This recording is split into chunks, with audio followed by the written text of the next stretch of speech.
The David Pakman Show at davidpakman.com. There's an interesting dynamic that's taking place within the world of space exploration. We are seeing NASA playing sort of a smaller and smaller role in the possible big advancements in space technology and exploration, and private companies playing more and more of a role. Now, part of this has to do just with the wider availability of technology to private companies. There was a time where the technology that NASA was working with was just not really available to private companies to build on, and that has significantly changed. Now we have companies like SpaceX and Mars One, and Boeing is getting involved in space technology research, et cetera. But it's also partially because of what we're seeing under the sort of paradigm of American government budget priorities. And there are people, many people in the United States, who really question the value of properly funding NASA. We saw a pretty big controversy with NASA towards the beginning of Donald Trump's administration, where NASA, which in addition to doing space stuff, works on climate research, and NASA was directed by the Trump administration to stop doing all climate-related stuff. And Bill Nye is someone who has spoken a lot about NASA, talking about how NASA has a very recognizable brand, but that now between Boeing and Airbus and Lockheed Martin and the spacefaring agencies of France, Germany, Korea, the United Arab Emirates, that NASA is actually sort of a smaller and smaller piece of space exploration. Trump proposing a slight budget cut for NASA.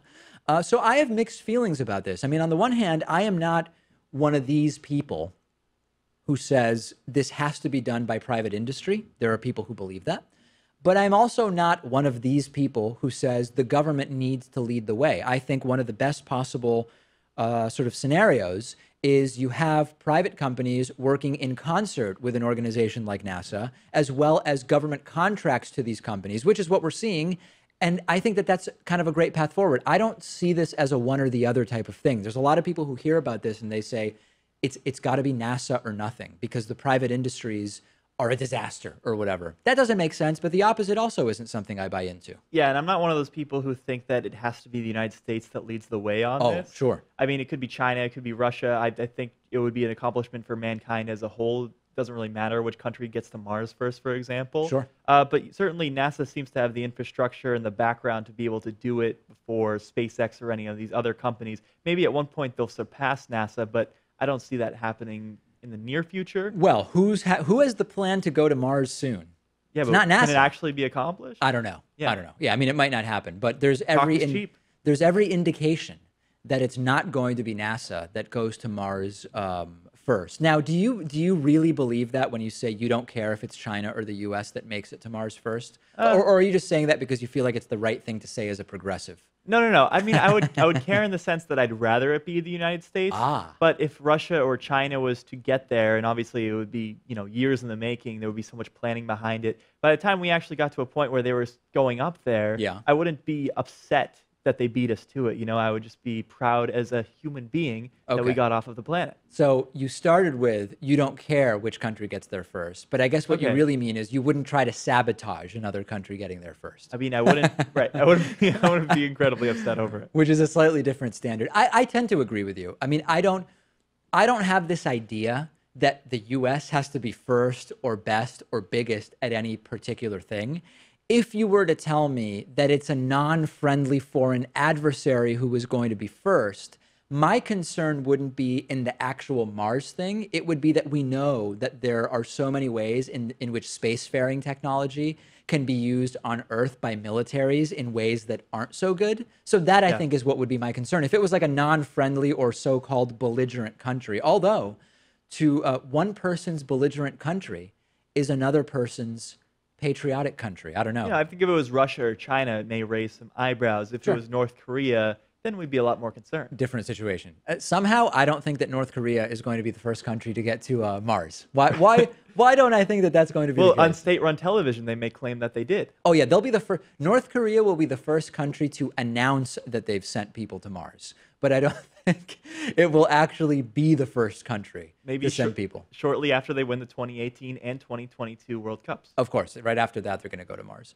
Let's talk about drones. There are now some new papers from researchers at William Carey University in Mississippi, which are studying the possibility of using disaster drones to carry medical kits and supplies to victims in a mass casualty event, even more quickly than an ambulance could arrive. And if you had bystanders, there could be something equivalent to sort of like being a trained first responder or trained in first aid, where bystanders who know how to use these kits could use them to help victims, and they could also be there waiting for first responders. I think that this is very interesting, and there's a lot of fear-mongering around drones. Drones are going to be used for this terrible thing or that terrible thing, and it's going to be absolute and total chaos. I think it's very interesting to be thinking about ways in which drones can be used for good, because I think there are many ways, and it's not just Amazon delivering stuff to you within 20 minutes with a drone. I think that there is something very, very interesting here. And in fact, you could even take this a step further. There are situations where helicopters are called in to evacuate people for medical purposes, right? Medevacs, as they're referred to. But helicopters can't land just anywhere. It's certainly reasonable to think that within the next, I don't know, 6, 8, or 10 years, you could have very small, remotely powered drone sort of compartments that could arrive much more quickly than a helicopter and transport someone to a hospital. Just one person?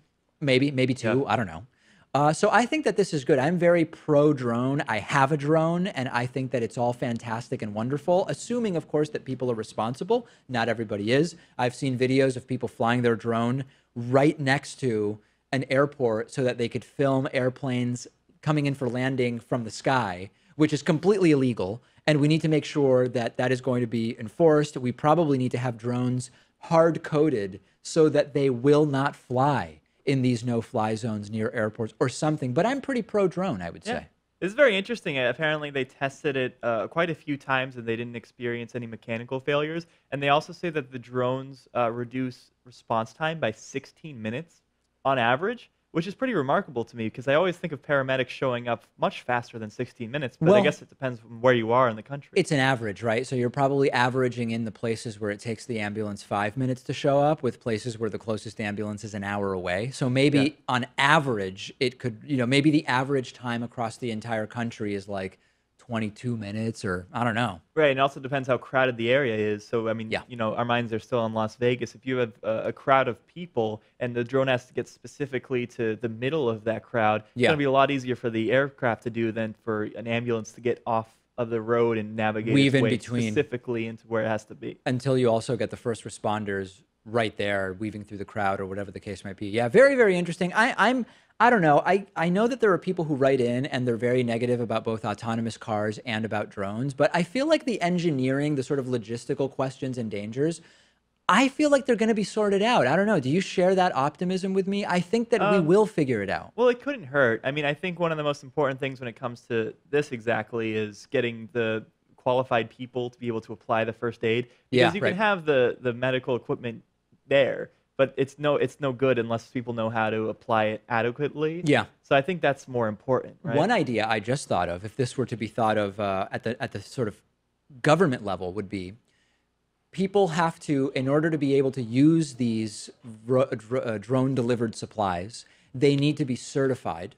Right. Once you get the certification, you get a code that you can use to open the drone. So the drone will only open, or maybe it's not even a code, maybe it's a retina scan. So the drone will only open itself up and allow the supplies to be taken out if it's someone who has passed the certification, who is there and has their iris scanned or fingerprint or whatever. Right. I mean, a lot would have to go right in that scenario. And also, I mean, these minutes are precious. They matter in some of these life, risking situations. Sure.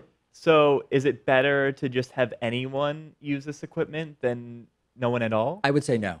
Okay. I would say that they could do worse. I would say people could do more damage if they're not trained properly. But we're getting into the minutia. The fact that we're talking about the minutia means that there's something to the general idea. Okay, bad news from the traffic fatality world.